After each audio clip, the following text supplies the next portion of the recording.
want to make this very, very clear. I do wish my sincerest condolences to those two girls. Stalking, double homicide, and then live streaming? This case has a suspect with a family full of law enforcement officers, a 22-minute disturbing live stream, prior displays of violent behavior, and a sick obsession deemed a false allegation. The motive here is said to lie within the minutes of that stream made by a suspect who was released after being caught in regards to the death of two teenage girls. This case became huge in the media, but I feel like that was mainly because of the live stream on social media, and it really focused on the killer. However, I want to bring the focus back on the victims. As we do here on this channel, it is always victims over killers every single time. If you are passionate about that as well, I would love if you would subscribe and join the Genuine Gem community. You guys mean the absolute world to me. So I guess I should say, you are such a genuine gem. Thank you for clicking on my video. I am Brooke Makenna, and I'm so grateful that you are here. There's going to be so much amazing news to come in the new year, and I just hope that you want to come along on this journey together. But speaking of journey, the first sponsor for the new year is one that we love, June's Journey. This is the perfect game for mystery lovers. You basically get to play as June Parker, who is an amateur detective that's trying to unravel her sister's unsolved murder, and then she unburies family secrets in the meantime. You get to progress through this mystery and this world of the 1920s with immersive visuals. This hidden object mystery game has been part of the journey of this channel. Not only is it an entertaining story and a mystery, but it also challenges your observation skills for real life danger or situations where you need to be more aware. You can download June's Journey for free and uncover the mystery with me. Just click my link down below or scan the QR code, and it's available on iOS, on Android, as well as on PC. Now let's get back to the story. So 17-year-old Maria Niotis and Isabella Salas were best friends in New Jersey. Maria was known as Sunshine. She would light up a room just by being herself. She had a passion for all things beautiful, such as music, makeup, hair, and fashion. She actually dreamed of becoming a makeup artist to help people see the beauty in themselves that they had forgotten. Her mom would say she was going to be a cosmetologist, and she would practice for hours watching these tutorials online and doing her friends' makeup. Maria was the type of soul that loved deeply, gave generously, and dreamed boldly. But her best friend Isabella Salas was said to be a very generous teen. She was very passionate about theater. That was one of her biggest life accomplishments, was being in so many plays. She had this beautiful voice that people constantly talked about. She volunteered at local animal shelters because she just loved animals.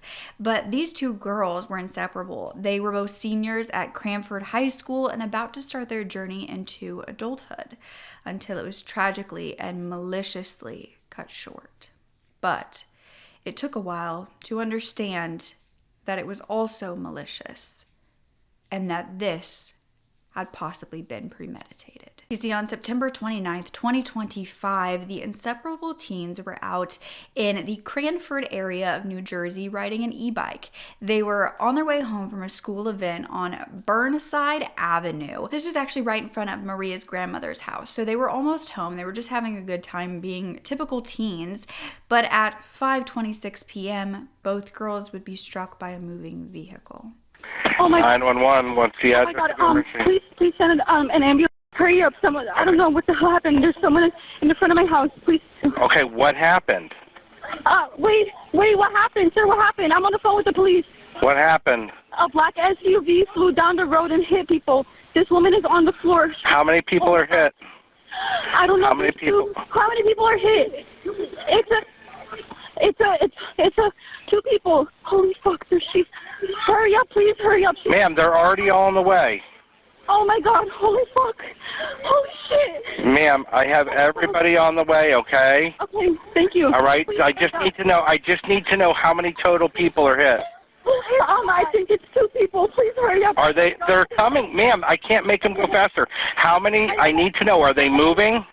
No, she's like unresponsive. I don't know. Hold on, I'm on the phone with them. Okay. All right. I have. I have a camera in the front of my house. Okay. Is the SUV still there? No, he like hit people. Oh my God. All right. Oh my God. All right. Does anybody still see the vehicle? No.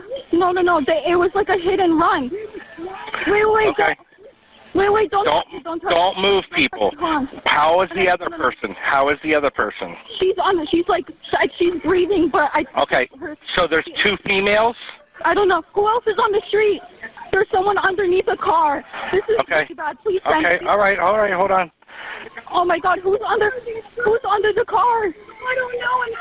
Oh my God. Okay. 911, what's the address of your emergency? We got hit by cars here. We need police, ambulance, at least 2 people. One's under a car, one over there, I don't know. Okay, can you explain to me how they got struck by a vehicle? Was it I don't intentional? know. Or? I heard the noise. I see people. They must have got hit by cars. One person underneath a vehicle? Can you give me a status on that, Jim? One is down the street. Not good. All right, my partner's already got everybody on the way. I need to get an update on that patient that's underneath the vehicle. Are they conscious and breathing? Nobody's conscious. Nobody. Everyone's done. Not moving. Right. It's fatal. All right, so like I said, I do got everybody on the line with me. I'm going to answer another 911 call, okay? It looks like we got multiple coming in for the same. All right, I'm hanging up then. I got to get my kids in the house. Bye. There's a girl here on the street. Oh my God, Multiple people please struck by hurry. a vehicle. Or do you have any updates to patients? I hear there's multiple. Oh, please, I have no idea. I'm just coming out. There's All right. a girl on the road and there's a car. Oh my God, please hurry. Yeah, I have everybody on the way, okay? I got another 911, okay? I'm going to take Oh my God. I was coming the other way. There was a car that struck him and kept going. They said the one took off going towards downtown. It was flying. It was black. That's all I know. While police rushed to the scene within minutes and then rushed them to the hospital, neither were able to be saved. Both were pronounced dead that evening, and they had been fatally struck by what appeared to be a hit-and-run vehicle. Her mom just screamed. I heard it outside my window, and I just heard a loud scream, and I ran out my door, and she was just crying, and her brother saw her get hit, and they said it was on purpose, and they were just crying. I live a couple blocks in that direction in Garwood, and I heard the helicopters flying over earlier, so I decided I would come over here and see what's going on. And then I saw this, and matter of fact, the car is right over there where it's embedded. The bike is still embedded in the front of the car. 911, what's the address of your emergency? Lincoln Avenue West. There looks like a car accident to an e-bike. There's nobody on the bike and there's nobody in the car. The car looks like it's about to catch fire. Now, upon further investigation, Cranford Police Department actually located what was a Jeep that was abandoned near the crash scene. It was about a block away, but they found the e-bike was actually still embedded in the hood of this car. So it was very obvious that this car was the car that crashed into these 2 girls. And this was a black 2021 Jeep Compass SUV. So they looked at the registration for this vehicle, and police were able to identify the driver. Now, he was detained for questioning that evening, and prosecutors then offered a $10,000 reward for surveillance footage or dash camera footage of that area around the time of the crash, leading up to it, or afterwards. Now, residents at a home on a Hillcrest Avenue, which was about a block away from Burnside Avenue, actually sent in footage of this black Jeep passing their home at 5:19 that evening, heading in the direction of the crash. Now, about 13 minutes later, it was 5:32 p.m., and these same surveillance cameras captured a person wearing a dark shirt and shorts walking back in the direction that the Jeep had come from. Now, many other residents from that neighborhood also provided footage to the authorities. Now, the victims nor the suspect were named in the media at this time due to the fact that they were all minors. After questioning, this suspect that had been taken in was released pending further investigation and released into his father's custody. Now, during the investigation, forensic analysis on the Jeep pointed to the crash occurring as the Jeep was going 70 miles per hour. But that area was a suburban neighborhood that had a speed limit of 25 miles per hour. It was believed that these two girls were mowed down from behind. They had no idea that this car was coming. But it also didn't appear to be an accident. Hundreds showed up for the wake of both Isabella and Maria. Many of their high school friends sobbed and held one another. Their teachers were there. The whole community was there. Everyone felt like it was their own daughters in those caskets. But Isabella and Maria's families were absolutely devastated. Yet Maria's family believed that they knew exactly why it happened. Now, little did authorities know that their prime suspect would take that release and he would begin to stream on YouTube for his followers. He was said to, between all of his platforms, have about 40,000 followers. He began to ramble about different things. He was playing video games, but he would also talk about the incident, not completely admitting that he wasn't involved, but definitely not admitting that he was. He was also talking about the threats and the accusations against himself and his family. But authorities didn't know about any of this yet. However, 2 days later, on August 1st, it was announced that a 17-year-old Garwood boy had been charged with 2 counts of first-degree murder in these teens' deaths. However, he was still not named as he was being charged as a juvenile. Though social media sleuths at this time had already uncovered the identity of this suspect and learned that he was actually related to a member of law enforcement. In fact, he was related to a police chief, as Christopher Badaloro. This was in Westfield, New Jersey, and Westfield was only about 7 minutes from Cranford, where this crash occurred. Now, this police chief would soon after this accident be sued, not in regards to this case, but by a former cop who worked under him who had reported sexual harassment in the workplace. This lawsuit alleged that he had retaliation against him after he reported this. He had been with the Westfield Police Department for about 10 years, since 2015, but he was compelled to resign in August of 2025, so about a month prior to this crash, because he said that these retaliations against him had been ongoing for about 3 years by Police Chief Christopher Badaloro and those under his direct supervision. So a man named Matthew Ohala stated that in March of 2023, he began to receive messages from an unknown number asking if he would enjoy sexual advances from a man. These were sent by a burner phone, but he alleged that eventually he found out that this was actually Dominic Sandelli, who was an emergency communication systems supervisor, so he worked in the same workplace. And Matthew stated that Dominic then showed up in a garage where Matthew was working and told him that he was the one messaging him, said that he had sent similar messages to other coworkers, and that the offer still stood if he wanted to be with a man. Now, Matthew said that although he denied the advances, they did not stop, so he reported Dominic. Now, 4 months later, Matthew was told by the police chief, Badalaro, that a complaint was filed against him by Dominic, who requested CCTV from multiple days where they were working. Then a discrimination letter was sent from the police chief to Matthew stating that misconduct had been carried out by Dominic and disciplinary action would be taken.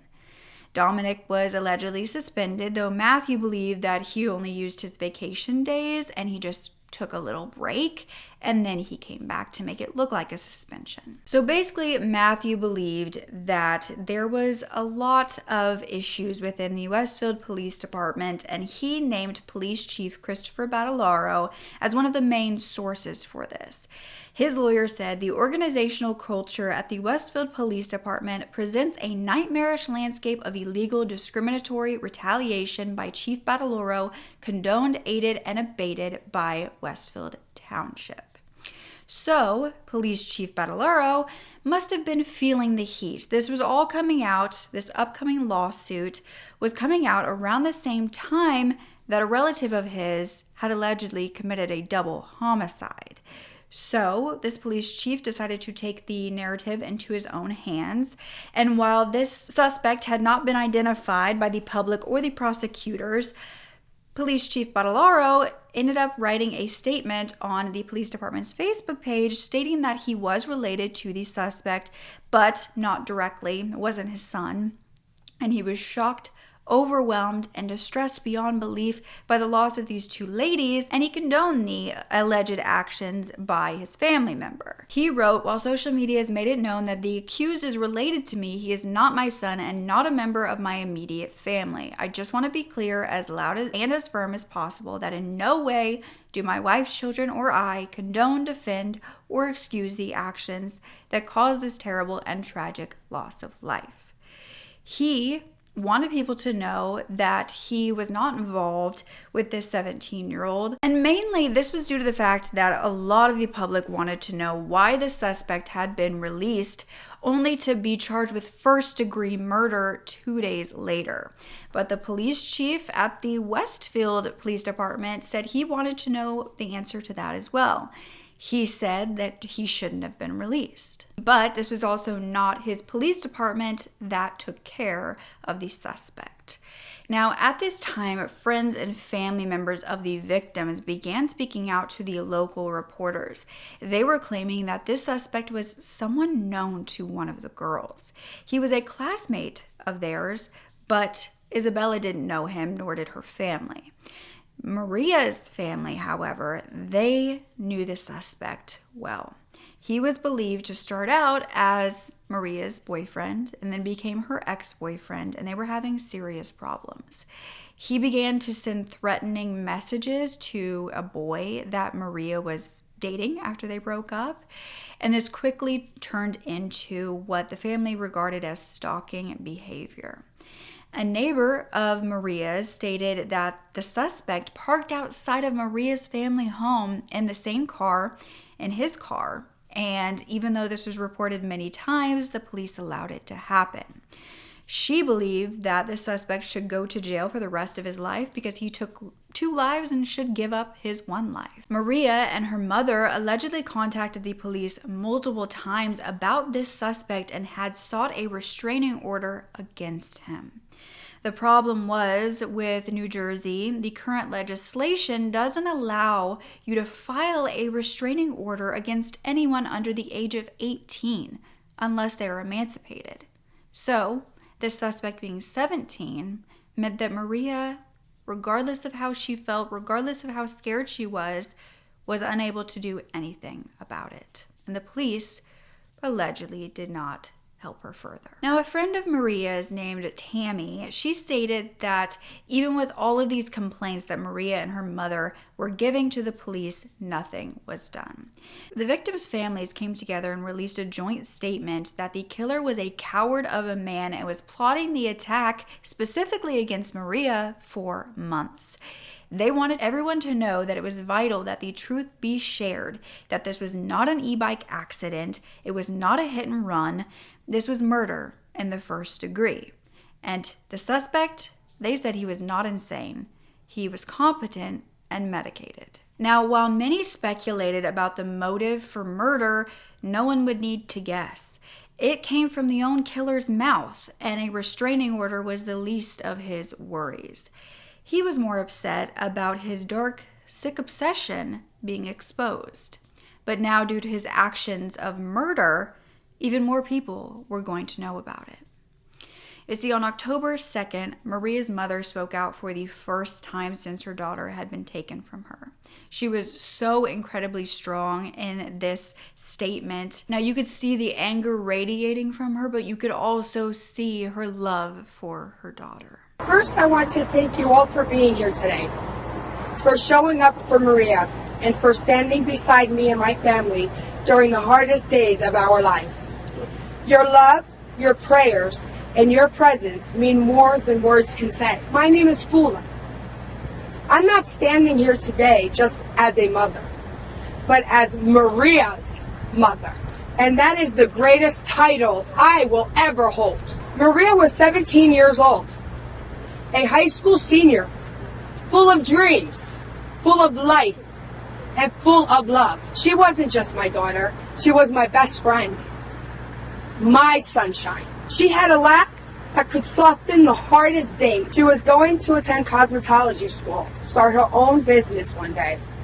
She had that sparkle, that ambition, that fire. There are no words that can truly describe the pain of losing your child. It's a silence that echoes louder than anything I've ever heard. It's waking up every morning wishing it was a nightmare, hoping to hear that sweet, "I love you, Mom, Dad." It's an emptiness in our home, in her room, in my arms. But today I choose not to speak only of grief. I choose to speak of Maria's light. Her life may have been short, but it was powerful. And to Maria, my sweet girl, I will miss you every single day for the rest of my life. I will picture your smile, hear your laugh in my heart, and carry your dreams in my hand. You wanted to make the world more beautiful, and my darling, you did. Just by being in it, you will never be forgotten. You will always be loved. And I promise you, your light will never go out. That same day, traffic tickets were actually issued to the suspect in court, revealing his identity publicly for the first time. Now, police still did not reveal this, but people were able to uncover his name. This was 17-year-old Vincent Badalaro, who was issued 15 tickets for leaving the scene of an accident, reckless driving, speeding, driving without license, registration, or insurance card, and that totaled out to 15 tickets. That was on top of the fact that he was being charged with first-degree murder. Now, at this time, everybody knew who the suspect was. If they didn't already, they knew that this suspect was around the same age as these two girls who were killed. So more and more people were starting to realize that this wasn't just an accident.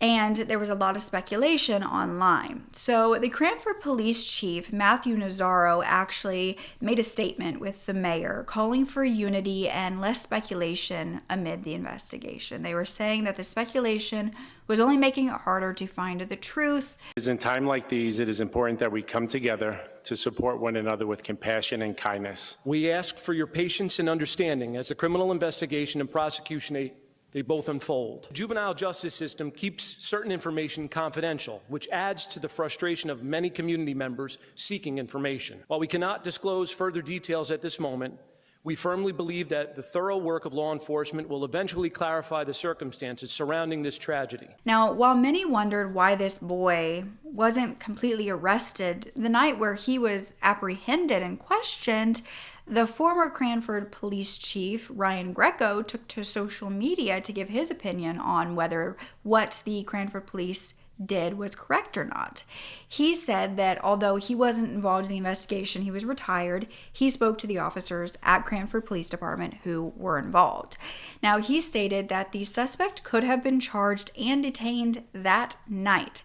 There was a fabricated carjacking claim from the suspect, this fatal crash, this prior history with one of the victims, and two deceased minors. So he believed that the suspect could very well have been arrested that very night, and he wasn't exactly sure why he wasn't. He also stated that he believed that Westfield's police chief, who was, of course, Vincent's uncle, Christopher Badalaro, did not shield or protect his nephew. He did not believe that there was any sort of corruption or cover-up happening there. And then on October 3rd, the suspect's home was finally searched, or his family's home, since he was still a minor. Some people thought that this was odd that it took 4 days for the search warrant to be issued and for this to occur. While the investigation seemed to be moving closer and closer to justice, Maria's mother, Fula, began demanding an investigation into the police during a Fox News interview. She believed that this suspect thought that he was untouchable due to the law enforcement and his family, and she wanted to make sure that that wasn't the case. This was an extremely emotional interview for her mother, who was grieving her daughter, and her strength was coming out in tears. It's heartbreaking to watch, but I believe her voice deserves to be heard, so I'm going to play you a little bit now. I feel he planned it, he knew what he was going to do, and he did it. Because he had the freedom to do it. The freedom how? Oh, how?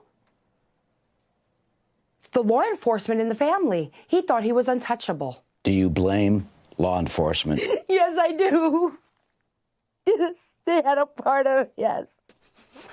She wanted to go to cosmetology school. She wanted to open her own business. And her dreams were taken away from her. What would you like to see happen, and what do you want? I want justice for Maria and Isabella. That's what I want. That's what I want. I want justice for these two beautiful girls, my girls. 17-year-old Vincent was charged with murder. But he not only had a police chief uncle, his father, Jeff Badalaro, was a former law enforcement officer. Many began to point out that he would know how to do things such as cover up evidence or get his son out of jail early. And there were just a lot of questions regarding if this boy was being treated differently due to his family. But when Vincent was identified, it wasn't long before his live streams were found. You see, he had a TikTok, he had a YouTube channel named VinnyBat118, and so the history of this channel began to be exposed. Back on May 13th, which was 4 months prior to the murders, is when people began to find that he was writing about this girl that he was angry at, that was also a 17-year-old. He wrote in his chat, "I got a bunch of allegations being handed to me of crazy stuff I will deny for 50 years to the end of my life. Ridiculous allegations that this girl is making against me." He was denying sending questionable chats, is what he was calling them. And he also said both of his parents were defending him against these bogus accusations. The next month, he was live streaming when he began to talk about that case against him being dismissed and that he wasn't facing any charges. He said he was cleared of any wrongdoing, and he said it says a lot. If they're closing the case on me for this and they're bringing me back to school, it says a lot about how innocent I was in the first place. A live was then started on September 23rd from Vincent 6 days prior to the hit and run, and Vincent was playing video games, he was talking about sports and politics, and then his legal trouble. You see, Vincent began to rant about these false accusations made against him, but this time he went into detail. This was in regards to a girl from school, Maria Neotis. He said she was accusing him of distributing CSAM. Vincent stated that he was suspended due to this, and he blamed this girl and her mother for that. He also said that he wanted vengeance. During that stream, he would then use his phone, which he called a burner phone, bragging that it couldn't be traced due to a VPN, and he said, "Maria is hungry." And then he said, directly to Maria, allegedly, "You should not have accused me of sending porn, and you should not have dragged me into creating a police report. You made a bad decision by making a bad name of myself." He then ordered 2 pepperoni pizzas from a local pizza place to be sent to Maria's home, telling them that it would be paid upon arrival so that they would have to pay for it. He said, "Have fun with your pizza, dipshit." He then laughed manically, some would describe it as, and he simply went back to playing video games on this screen. Now, Cranford police knew of this harassment and stalking of Maria, not only from reports made by Maria and her mother, but because of Vincent himself. He stated in a live stream that he had spoken to police regarding the stalking of Maria because some of his followers were saying, well, since you made this prank call, you should go over to her house and give us the view of them opening the door and having the pizza man there. Vincent then told them that he couldn't do that because last time he had tried to do that and Maria's mom caught him snooping and called the police, and he had to talk to the police after that. Now, according to friends, their high school had also already gotten involved in all of this between the two, the alleged harassment and stalking. Now, he was suspended months prior to this hit and run, but then he was allegedly cleared and went back to school. But this did not stop his anger towards Maria, with these accusations against him lingering. Vincent compared himself to the ex-Dodgers pitcher Trevor Bauer, who was suspended over SA allegations back in 2021, but then he was never criminally charged. So Vincent believed himself to be the victim here, wrongfully condemned by everyone around him, all because of one girl. One girl that would be deceased less than a week later. The day after this hit and run, Vincent would again stream live. This was after he had been questioned and released regarding the death of these two teens. This was a live that sent chills down spines when it was realized when it was streamed. For 22 minutes, Vincent told his audience that there was more to the story and that he had been through too much, and he wished his sincerest condolences to the two girls, but when the time came, he would explain more because there was more to the story than the viewers were getting. All right, y'all. Let me make sure the audio is fine on YouTube's end. What's going on, everybody? We're back with another stream.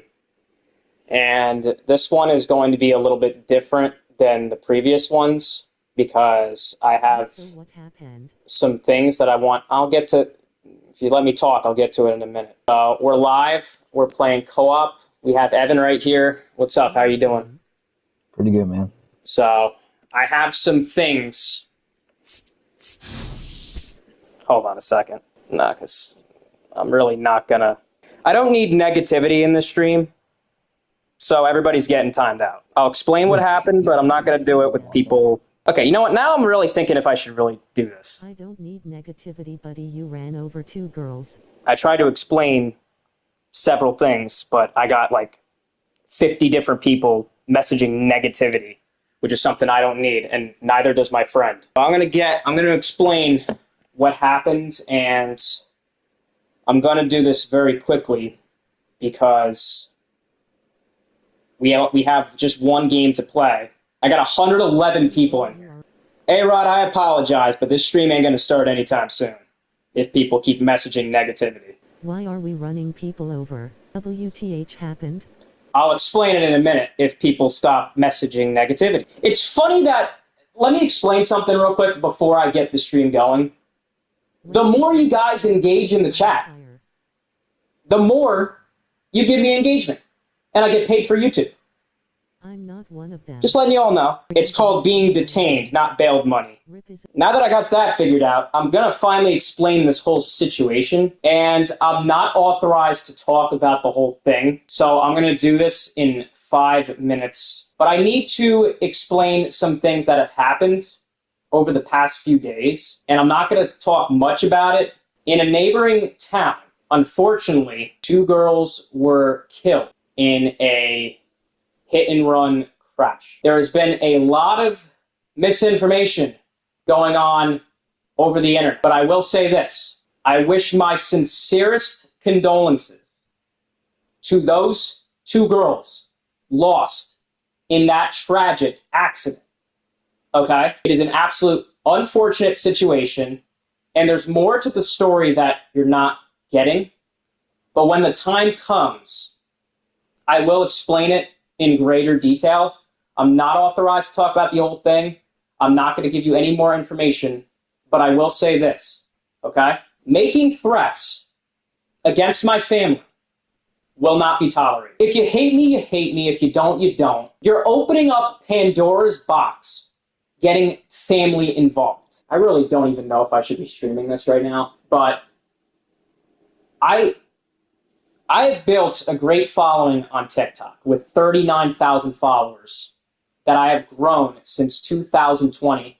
And I want to thank each and every single one of y'all. I love you all to absolute death. If you don't see me streaming for a little bit, you'll understand why. This will be in the hands of Jesus. Everything will be okay. I will get this sorted out. I plan to keep continuing playing co-op with my best friend Evan. There's more to the story, but again, I'm not going to be authorized to comment on it. And I want to thank each and every single one of you guys that have stuck by me through this whole thing. I want to address one more thing, okay? I really think there needs to be more done to address mental health in this state. I've been bullied, ridiculed, and stuff over false allegations, okay? This whole thing about things that have happened in the past, there's more to this story. It'll come out in the future. I don't plan to go anywhere anytime soon regarding streaming. If I do end up taking a hiatus, I'm telling you guys why. I really think New Jersey needs to do a better job addressing this mental health crisis because I've been through way too much. I'm a nice kid. I'm 17 years old with a good family by my side. And these allegations that have been ruining everything. If you get bullied and ridiculed in school about, stuff that people hate you, I would tell your counselor immediately. And, before the shit gets out of hand, you got to address all these things because I'll tell you what, the amount of bullying that I've been put through in the past has been absolutely absurd. And I'm going to be honest with you, the state is not doing a right job addressing this mental health crisis. I want to make this very, very clear. I do wish my sincerest condolences to those two girls that were the victims of an absolute senseless tragedy, and my heart goes out to their families at this time. And then the next day after that, he was charged with murder, making these live streams of a killer infamous. Most have been taken down as well as his YouTube profile, but there are some lingering clips on social media. But it wasn't until recently that the truth behind this killer live streamer was revealed. And let's start with his online activity because it was found that Vincent had admiration for Andrew Tate, an influencer who is accused of running a sex trafficking ring in Romania and being all around horrific to women. Not only did Vincent follow this influencer, but he had actually mentioned him in a stream where he was playing Deal or No Deal, and he began to joke that the female characters were being held hostage and that they were going to be sexually assaulted by Andrew Tate. He then followed up with, "For legal reasons, this is a joke." Now, it has not yet been revealed if there was any CSAM found on Vincent's computer, on his phone, what exactly Maria had accused him of originally other than distributing it. But it is alleged that her mother had also seen it and for the police to get involved. However, at this point, we don't know how much involvement or if there should have been more and there wasn't. But in December of 2025, 3 months after the murders, reports came out that prior to the murders, Vincent Battaloro's parents had called the police for help regarding their son 4 different times. Jeffrey and Judith Battaloro began calling the Garwood Police Department with concerns about Vincent in August of 2025. Now, they were divorced, but they were both having issues with him. And AG Advanced Media obtained the 911 calls, the first being on August 9th. Jeffrey called from their home on a non-emergency line and said that he needed a supervisor to come to the house.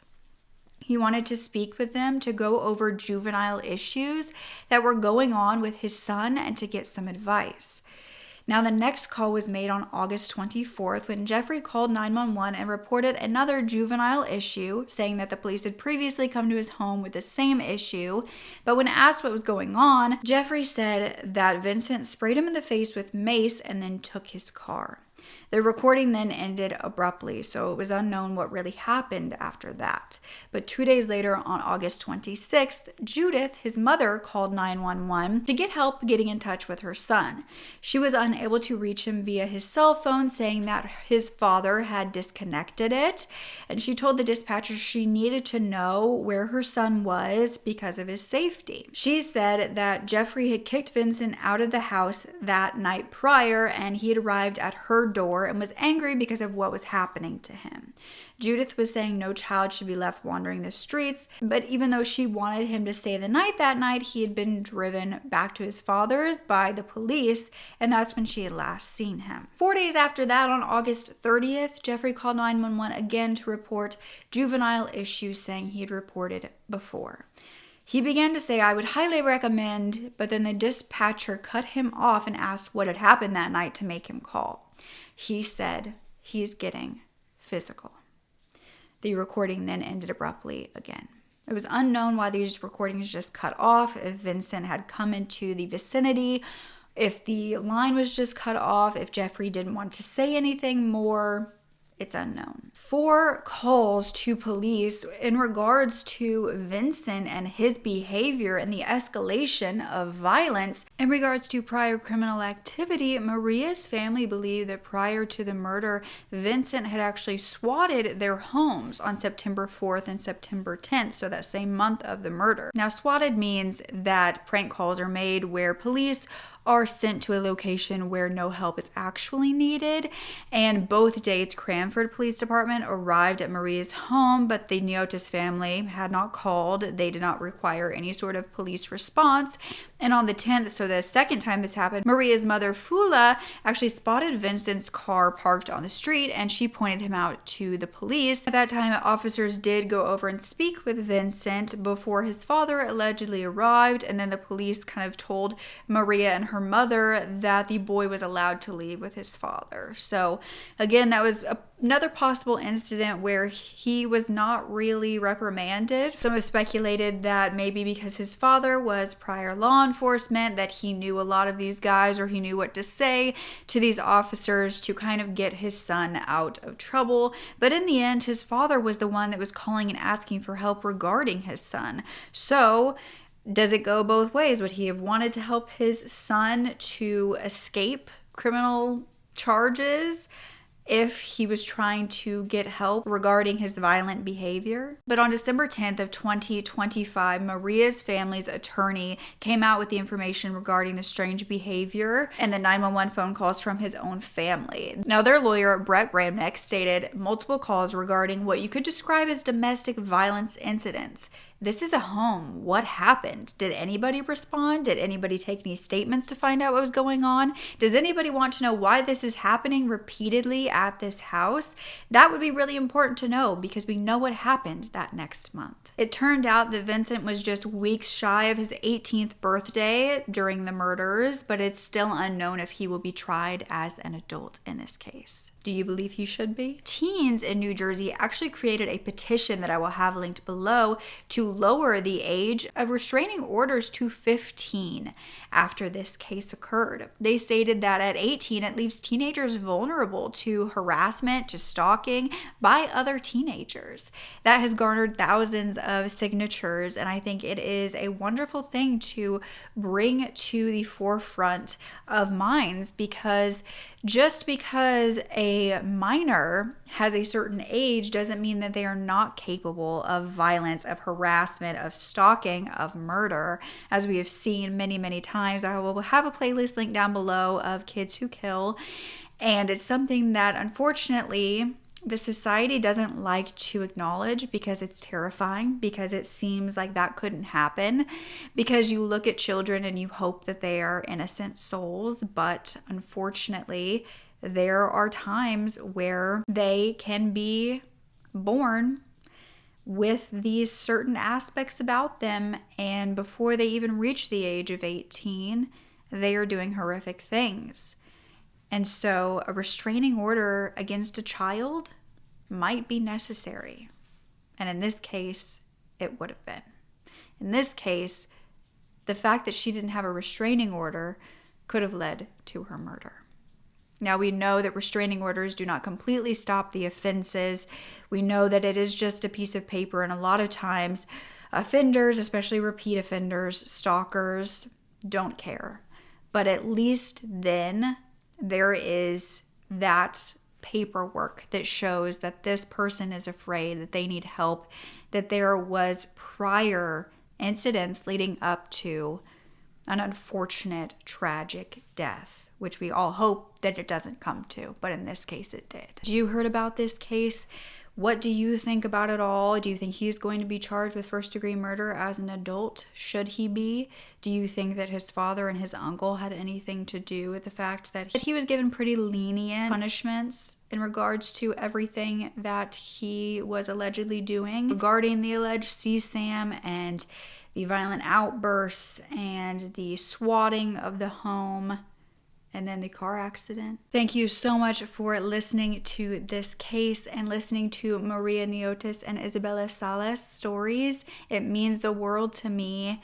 If you could leave some kind messages for the victims' families down below, I would truly appreciate that, and I'm sure that they would as well if they ever were to see this video.